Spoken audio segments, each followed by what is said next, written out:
శ్రీకాకుళం జిల్లా ఉద్దానం ప్రాంతంలో క్షేత్రస్థాయి పర్యటన చేసిన కేంద్ర బృందం రాష్ట్ర ప్రభుత్వానికి ప్రాథమిక నివేదికను సమర్పించింది.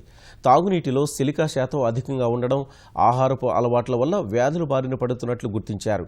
రక్షిత నీటి సరఫరాతో ప్రాథమిక దశలో ఉన్న వ్యాధిగ్రస్తుల్లో పరిస్థితి తీవ్రం కాకుండా చూడవచ్చని సూచించింది.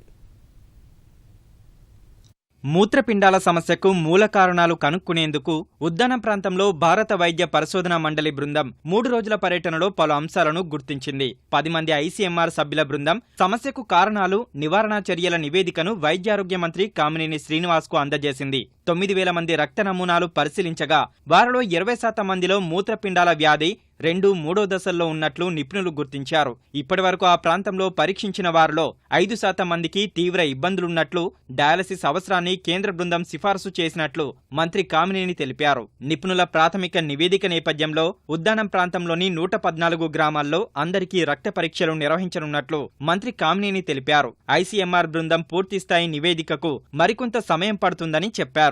ఎక్స్పర్ట్స్ అందరూ opinion most probably it's not confirm, silica ఎక్కువ ఉండటం వలన దీని వల్ల వస్తుంది అనేది స్టడీస్ మోస్ట్ ప్రాబ్లీ అయ్యి ఉండొచ్చు అని అనుకున్నారు. హెవీ మెటల్స్, ఆర్సెనిక్, అలాగే ఫ్లోరైడ్ ఏమీ కారణాలు కాదు, హార్మ్ఫుల్ లెవెల్స్ లో లేవు అని చెప్పారు.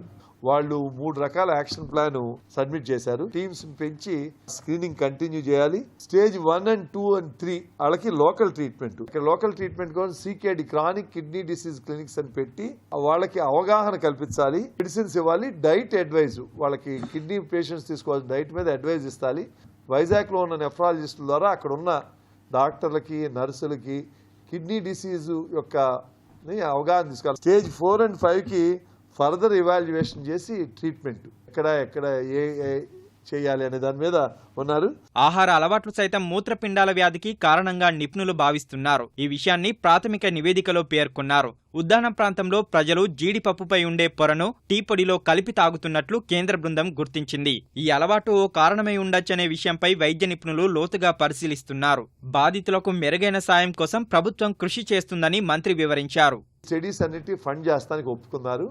మనం వెళ్ళి, నేను కమింగ్ 1 week 10 days వెళ్ళి ఐసీఎంఆర్ని ఒక సెంటర్ ఎక్కడ వీలైతే అక్కడ, అది శ్రీకాకుళంలోనా లేకపోతే ఉద్దానంలోనా, ఒక సెంటరు అక్కడ ఐసీఎంఆర్ ఉంటే మనకి స్టడీస్ చేసి, అంటే లాంగ్ టర్మ్ స్టడీస్ అవసరం అయితే వాళ్ళు చేస్తారు. ఇప్పుడు టెంపరరీ రిలీఫ్ కానీ ఇమీడియట్గా కావాల్సింది ప్యూర్ డ్రింకింగ్ వాటర్ అండ్ వాళ్ళకి CKD క్లినిక్స్ పెట్టి వాళ్ళకి మెడిసిన్స్, డైట్ ప్లస్ వాళ్ళకి అవగాహన కల్పిస్తాం.